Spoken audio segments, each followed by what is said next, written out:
Hi friends, ഇന്നത്തെ video ഒരു requested video ആണ്. കഫ്താൻ കുർത്തിയാണ് ചെയ്ത് കാണിക്കുന്നത്.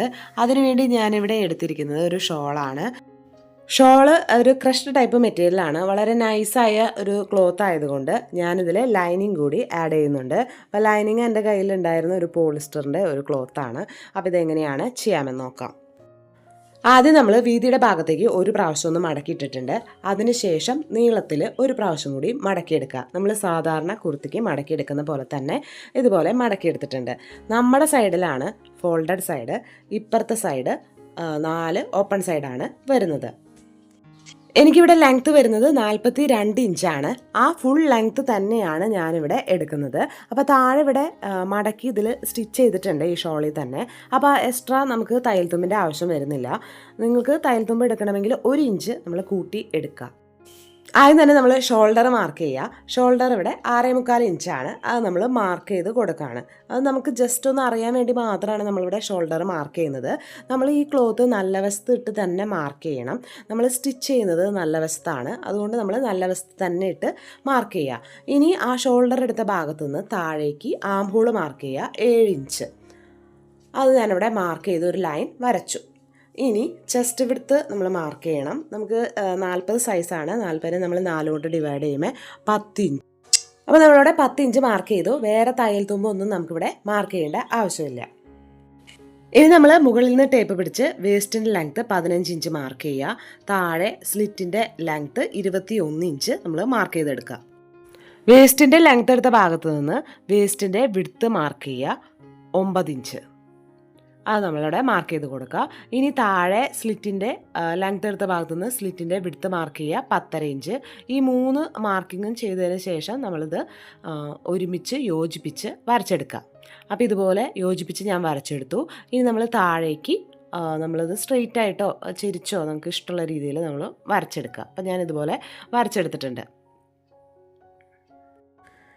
നമുക്കിനി നെക്ക് വിഡ്ത്ത് എടുക്കാം. നെക്ക് വിഡ്ത്ത് ഇവിടെ 3.5 ഇഞ്ചാണ്. അപ്പോൾ ഞാൻ സാധാരണ ക്രോസ് പീസ് വെച്ച് സ്റ്റിച്ച് ചെയ്യുകയാണെങ്കിലും ഞാൻ കറക്റ്റ് 3.5 ഇഞ്ച് തന്നെയാണ് എടുക്കാറ്. അപ്പോൾ നിങ്ങൾക്ക് എത്രയാണ് നിങ്ങൾ നെക്ക് എടുക്കുന്നത് അതിൽ നിന്ന് ഒരു 1/4 ഇഞ്ച് കുറച്ചിട്ട് വേണം നിങ്ങൾ നെക്ക് മാർക്ക് ചെയ്യാൻ, നെക്ക് വിഡ്ത്ത്. ഇനി നെക്കിൻ്റെ ലെങ്ത്ത് എടുക്കുന്നത് 6 ഇഞ്ചാണ്.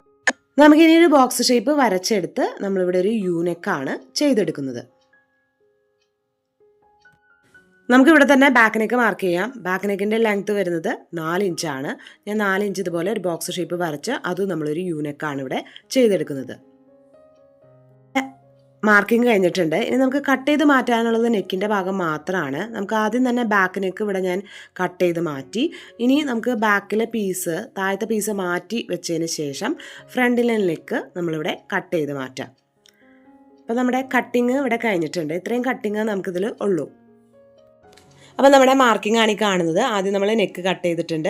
അതുപോലെ തന്നെ നമ്മൾ ചെസ്റ്റ് വിഡ്ത്ത്, വേസ്റ്റിൻ്റെ വിഡ്ത്ത്, സ്ലിറ്റിൻ്റെ വിഡ്ത്ത് നമ്മൾ ഇവിടെ മാർക്ക് ചെയ്ത് ഇതുപോലെയാണ് നമ്മളിവിടെ മാർക്ക് ചെയ്ത് വെച്ചിരിക്കുന്നത്. ഇപ്പം നമ്മൾ മാർക്ക് ചെയ്തത് നമ്മൾ താഴത്തെ പീസിൽ നമ്മൾ മാർക്ക് ചെയ്ത് കൊടുക്കുക. അപ്പം മുകളിലുള്ളത് ഫ്രണ്ട് പാർട്ടാണ്. അപ്പം നമ്മൾ 2 പീസ് മാറ്റിയിട്ടിട്ട് താഴത്തെ പീസിലാണ് മാർക്ക് ചെയ്യുന്നത്. ആ ഭാഗമാണ് ബാക്ക് പാർട്ട്. അപ്പോൾ നമ്മളതിൽ ചെസ്റ്റ് വിഡ്ത്ത് മാർക്ക് ചെയ്യുക. അതുപോലെ തന്നെ വേസ്റ്റ് വിഡ്ത്ത്, സ്ലിറ്റ് വിഡ്ത്തും ഇതെല്ലാം നമ്മളിവിടെ മാർക്ക് ചെയ്ത് കൊടുക്കാം.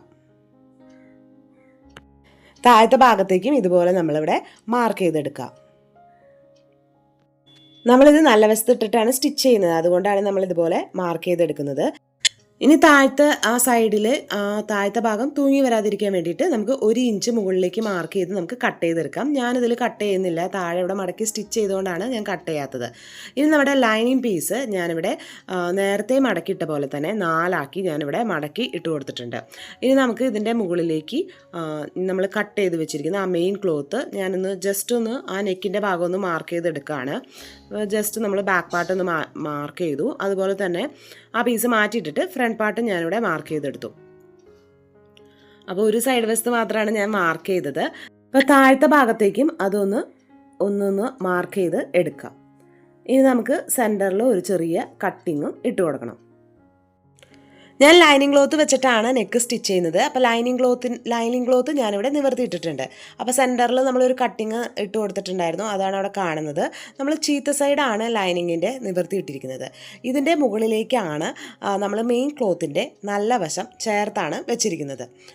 അപ്പോൾ നമ്മൾ നെക്കൊക്കെ അവിടെ നേരത്തെ മാർക്ക് ചെയ്തിട്ടുണ്ടായിരുന്നു, അത് കറക്റ്റാക്കിയിട്ട് നമ്മൾ ഇതുപോലെ വെച്ച് കൊടുക്കുക. ഇനി നമ്മൾ ഈ മെയിൻ ക്ലോത്തിൻ്റെ മുകളിൽ ഒരു 1/2 ഇഞ്ച് നീക്കിയിട്ടാണ് നമ്മൾ റൗണ്ടിൽ സ്റ്റിച്ച് ചെയ്തെടുക്കണം. അപ്പോൾ നമ്മൾ പിൻ കുത്തി വെച്ചിട്ട് വേണം നമ്മൾ സ്റ്റിച്ച് ചെയ്ത് എടുക്കാനായിട്ട്. ഞാനിവിടെ സ്റ്റിച്ച് ചെയ്ത് എടുത്തിട്ടുണ്ട്. ഇനി നമുക്ക് ഈ ലൈനിങ് പീസ് സെൻറ്ററിലുള്ള ഭാഗം നമുക്ക് കട്ട് ചെയ്ത് മാറ്റാം. അപ്പോൾ നമ്മൾ ആ സെൻറ്ററിൽ ആ ഹോളിലൂടെ നമ്മൾ ഇതുപോലെ സിസേഴ്സ് വെച്ചിട്ട് നമ്മളിത് കട്ട് ചെയ്ത് മാറ്റാം. ഇതുപോലെ നമ്മൾ ചുറ്റും ഇതുപോലെ നമ്മളിത് കട്ട് ചെയ്ത് മാറ്റാം. അപ്പോൾ നമ്മളിത് കട്ട് ചെയ്ത് മാറ്റി ഇനി നമ്മൾ സ്റ്റിച്ചിൽ കൊള്ളാതെ ചെറിയ ചെറിയ കട്ടിങ്സ് ചുറ്റും നമ്മൾ ഇട്ട് കൊടുക്കാം. ഇത് ഫ്രണ്ട് പാർട്ടാണ്, ബാക്കിലുള്ളത് ബാക്ക് പാർട്ടാണ് വരുന്നത്. ഇനി നമുക്ക് ഇതിൻ്റെ താഴെയുള്ള ലൈനിങ് ക്ലോത്ത് ഈ ഹോളിലൂടെ ഇതുപോലെ നമുക്ക് പുറത്തേക്ക് എടുക്കാം. അപ്പോൾ ഇതുപോലെ നമ്മളിത് പുറത്തേക്ക് എടുത്തിട്ടുണ്ട്. ഇനി നമുക്കിത് ആ മെയിൻ ക്ലോത്ത് ഇതുപോലെ നമുക്ക് തിരിച്ചിട്ട് കൊടുക്കാം. ഇതുപോലെ നമ്മൾ തിരിച്ചിട്ടു. അപ്പം നമുക്കിനി നമുക്ക് നെക്കൊക്കെ നമുക്ക് ഇവിടെ കറക്റ്റായിട്ട് കിട്ടിയിട്ടുണ്ട്. ഇനി നമുക്ക് നെക്കിൻ്റെ മുകളിൽ ഒന്ന് പതിച്ച് ഒന്ന് സ്റ്റിച്ച് ചെയ്ത് എടുക്കാം. ഇപ്പം നമ്മൾ നെക്ക് പതിച്ച് സ്റ്റിച്ച് ചെയ്തെടുത്തിട്ടുണ്ട്. നമ്മളിത് 2ആക്കി മടക്കിയിട്ടാണ് ഇട്ട് കൊടുത്തിരിക്കുന്നത്. ഇനി നമ്മൾ ആ മാർക്ക് ചെയ്ത ചെസ്റ്റ് വിഡ്ത്ത് തൊട്ട് താഴെ വരെ നമ്മൾ സ്റ്റിച്ച് ചെയ്ത് എടുക്കണം. അപ്പോൾ ഇതുപോലെ തന്നെ വെച്ചിട്ട് നമ്മൾ ഇതുപോലെ ഈ രീതിയിൽ വെച്ചിട്ടാണ് നമ്മൾ 2 സൈഡിലും നമ്മൾ സ്റ്റിച്ച് ചെയ്ത് എടുക്കേണ്ടത്. അപ്പം ഞാനിങ്ങനെ സ്റ്റിച്ച് ചെയ്തെടുത്തപ്പോൾ എനിക്ക് കൈ കയറാൻ ഇത്തിരി പാടുണ്ടായിരുന്നു. അപ്പം ഞാൻ ചെസ്റ്റ് വിഡ്ത്തിനേക്കാളും 2 ഇഞ്ച് താഴെ ഇറക്കിയിട്ടാണ് ഞാനിവിടെ സ്റ്റിച്ച് ചെയ്ത് എടുത്തത്. ലൈനിങ് പീസിൻ്റെ താഴത്തെ ഭാഗം മടക്കി സ്റ്റിച്ച് ചെയ്യുക, അതുപോലെ തന്നെ സൈഡ് വശവും മടക്കി സ്റ്റിച്ച് ചെയ്യുക. അപ്പോൾ നമുക്ക് കുർത്തിയുടെ ഫൈനൽ ലുക്ക് കാണാം. അപ്പോൾ ഇതുപോലെയാണ് നമുക്ക് കുർത്തി കിട്ടിയിരിക്കുന്നത്.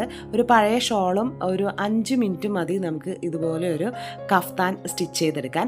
ഇതിൽ ഈ ലൈനിങ് ഇങ്ങനെ വെക്കുന്നതുകൊണ്ട് ലൈനിങ് കുറച്ചീശെ പുറത്തേക്ക് കാണുന്നുണ്ട്. അപ്പോൾ ലൈനിങ് സാധാരണ നമ്മൾ ചുരിദാറിൻ്റെ ഇന്നർ ചെയ്യുന്ന പോലെ ലൈനിങ് സ്റ്റിച്ച് ചെയ്തിട്ട് ഇടുന്നതാണ് കുറച്ചും കൂടി നല്ലതായിട്ട് എനിക്ക് തോന്നുന്നത്. കഫ്താൻ അടിക്കാൻ ഏറ്റവും സൂപ്പർ ഒരു പഴയ ഷോൾ തന്നെയാണ്. അപ്പോൾ നിങ്ങൾക്ക് വീഡിയോ ഇഷ്ടപ്പെടുകയാണെങ്കിൽ സബ്സ്ക്രൈബ് ചെയ്യാൻ മറക്കരുത്. അടുത്ത വീഡിയോയിൽ കാണുന്നവരെ ബൈ ബൈ.